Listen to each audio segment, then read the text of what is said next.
Aujourd'hui, nous allons faire de la biochimie médicale. L'objet de notre présentation aujourd'hui va porter sur la programmation d'un test spécial, le HIV, que voici, la marque Fortress, HIV pour les marqueurs antigènes et anticorps, ELISA. Alors dans cette vidéo, nous allons développer par rapport à ça. Nous allons présenter la programmation de notre appareil de biochimie. Notre équipement ici est le microlab. Si c'est le microlab que tu utilises chez toi, alors tu es dans le meilleur contenu. N'hésite pas à t'abonner et mets le pouce là, c'est très important. Ça me motive à te donner du contenu en rapport avec ce type d'équipement. Alors, microlab, c'est qui? Microlab, c'est un automate très performant et puissant. Cet équipement nous effectue à la fois les examens de biochimie, c'est-à-dire les dosages moléculaires tels que le glucose, les transaminases, les protéines, l'uréa et tout autre. Associé à ça, il effectue également les examens d'hémostase, les TPTCK et toutes les autres protéines en rapport avec l'étude d'un profil d'hémostase. Et pour achever son package, il effectue également les examens ELISA. Donc, cet équipement que vous voyez là est très intéressant. Et si vous êtes dans la gamme de ceux-là qui cherchent un équipement pour pouvoir effectuer ce type d'examen dans vos laboratoires, n'hésitez pas à commander cet équipement. Et dans la description, vous verrez les contacts de personnes que vous pourrez appeler pour voir cet équipement, qu'importe votre contexte dans la sous-région. Nous allons commencer.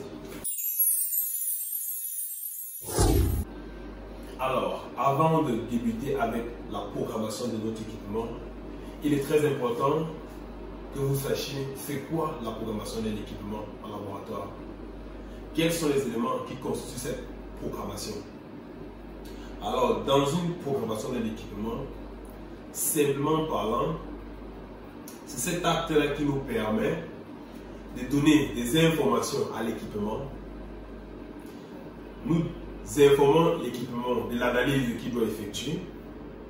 Nous informons l'équipement des paramètres, des données qu'il prendra en considération pour pouvoir effectuer cette analyse. Ces données peuvent être quoi? Le nom de l'analyse, ça peut être le HIV, ça peut être l'hépatite. Maintenant, les paramètres qu'il va utiliser pour pouvoir effectuer l'analyse. L'un des paramètres les plus importants est la technique d'analyse. Sous quelle méthode et sous-méthode il va devoir expérimenter. Si nous prenons par exemple les cas des ELISA, si nous prenons la méthode d'analyse, la technique ou sous ELISA, il va falloir te dire par exemple à l'appareil, comme sous-méthode, tu peux faire un ELISA cut-off simple, ou alors un ELISA cut-off plus standard, ou pour conclure, un ELISA multi-standard. Ce sont là, pour le cas de l'ELISA, la méthode et ses sous-méthodes. Il en va de même également pour les tests biochimiques. Nous avons soit des examens cinétiques ou alors des analyses au point final, ou encore en anglais endpoint. Nous avons également d'autres méthodes par fixation.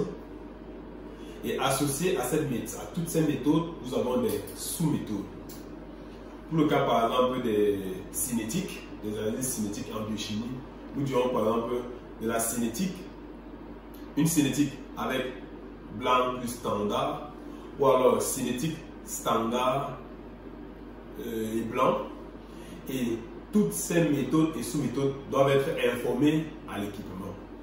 Et comme autre paramètre qu'on informe à l'équipement dans le type de programmer cet appareil effectuer une analyse, nous avons par exemple les valeurs normales, nous avons par exemple les longueurs d'onde de lecture, nous avons affaire à un spectrophotomètre d'absorbance. Très important à spécifier. Notre équipement, le microlab, utiliser une technique principale qui est la spectrophotométrie par absorbance. Le principe de la spectrophotométrie fera l'objet d'une autre vidéo. Alors, si vous êtes vraiment intéressé par ce contenu en rapport avec la spectrophotométrie et les techniques, n'hésitez pas à aller en description et suivre les liens. Laissez un commentaire des thématiques sur lesquelles vous aimeriez qu'on aborde. Revenons donc à notre programmation.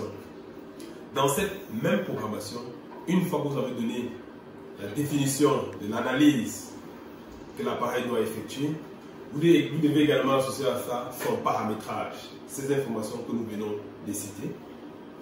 Et une fois que vous avez fait ce paramétrage, l'appareil est fin prêt, elle connaît exactement l'analyse qu'elle va effectuer, elle connaît exactement la méthode et la sous-méthode qu'elle va utiliser pour faire la lecture, elle connaît associé à ça les longueurs d'onde de lecture. Est-ce que c'est une longueur d'onde? Est-ce que c'est deux longueurs d'onde? Et associé à ça, vous devez définir des paramétrages en rapport avec les valeurs normales. Toutes ces informations seront abordées dans le contenu de cette formation. Donc, prenez votre mal en patience. N'hésitez pas à mettre un pouce, c'est très important, ça nous motive beaucoup pour pouvoir créer ce type de contenu. Merci. Donc, dans le processus de programmation, nous savons déjà quelle analyse nous devons effectuer. Nous avons mis le paramétrage qui va avec. Après ça, une fois que l'appareil est fait prêt, nous allons procéder à la calibration de l'appareil dans le cadre de notre analyse. Pour notre cas ici, nous allons paramétrer et programmer par-dessus tout l'appareil à faire un dosage qualitatif des marqueurs antigènes et antibody. Pardon.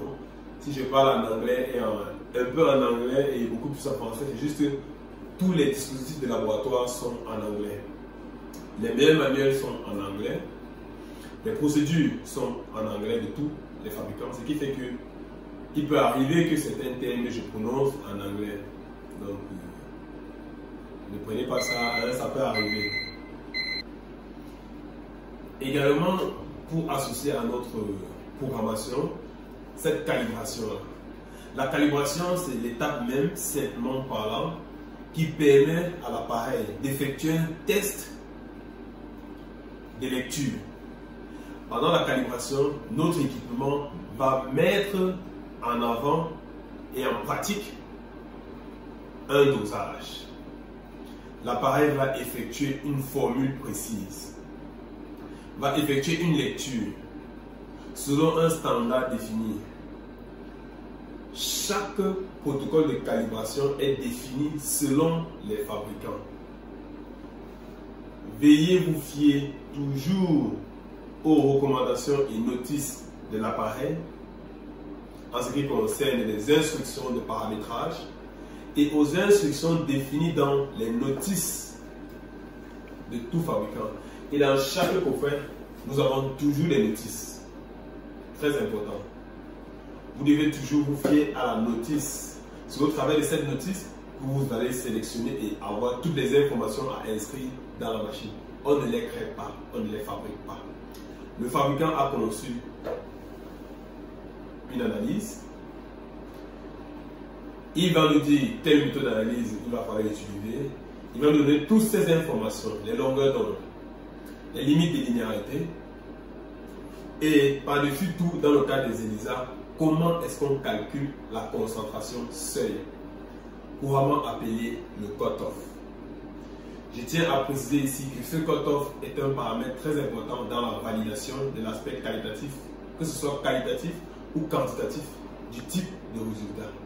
C'est votre fabricant qui vous définit quelle méthode, quelle formule vous allez utiliser pour pouvoir calculer votre concentration seuil de positivité qui est le cut-off.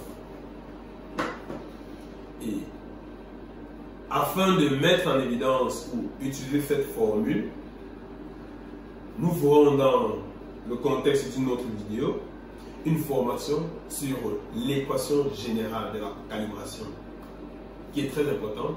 Au travers de cette équation et de toutes les limites de linéarité qui s'associent à cette équation, nous allons définir et apprendre comment calibrer notre équipement. Parce que dans la calibration, vient le moment où il faut définir cette valeur-là. C'est cette valeur-là que l'appareil va déterminer en son sein. Nous en sommes à une méthode semi-automatique. Semi-automatique simplement parce que la manipulation s'effectue par nous autres techniciens et les lectures et calculs de concentration se font en automatique dans l'équipement. Raison pour laquelle on parle de méthode semi-quantitative ou encore semi-automatique. Donc, notre Elisa ici met en exergue une technique qualitative. Donc, à la fin, il nous dira si le résultat est positif ou si le résultat est négatif. À suivre.